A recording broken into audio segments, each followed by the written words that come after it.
আসসালামু আলাইকুম বন্ধুরা, আজকে আপনাদের দেখাবো কিভাবে মিষ্টি কুমড়া লাগাতে হয়। দেখুন আমাদের লিচুর বাগানে রাই ছিল, সরষা ছিল। এই রাই সরষা ওঠানোর পর এখন আমরা মিষ্টি কুমড়া লাগাচ্ছি।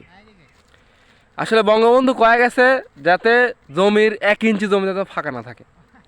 বাংলাদেশের মানুষ যদি জমি ফাঁকা রাখে তাহলে পরে অনেক ক্ষতি হয়, বুঝছেন। আমরা কি করবো, আমরা বহু জমি ফাঁকা রাখি, যার কারণে আমাদের খাদ্যমূল্যের ঊর্ধ্বগতি, দাম অনেক বেশি। আর আমরা যদি জমি সঠিক ব্যবহার করতে পারি তাহলে আমরা খুব সীমিত দামে সব কিছু খেতে পারবো। তো দেখতে পাচ্ছেন এখানে মিষ্টি কুমড়া লাগানো হচ্ছে, ঠিক আছে। দেখুন মিষ্টি কুমড়া লাগানো হচ্ছে, কত সুন্দর দেখতে পাচ্ছেন।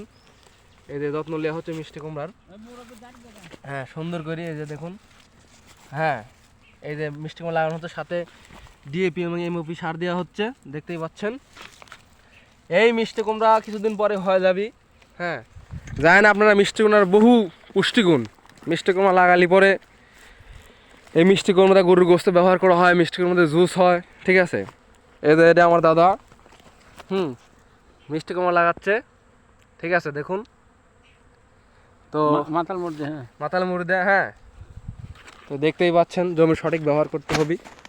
জমির যদি সঠিক ব্যবহার করতে পারেন আপনি, তাহলে অল্প জমিতেই আপনার অধিক ফলন হবে এবং দেশের চাহিদা পূরণ হবে, নিজের এলাকার চাহিদা পূরণ হবে। এবং লিচুর মুকুল দেখতে পাচ্ছেন, কি সুন্দর লিচুর মুকুল আসছে, অসাধারণ। যাক বন্ধুরা, এই মিষ্টি কুমড়া কীভাবে করতে হয়, কীভাবে ভালো ফলন হয়, যদি আপনারা জানতে চান তাহলে কমেন্ট বক্সে লিখে দেন, ইনশাল্লাহ পরবর্তী ভিডিওতে বলা হবে।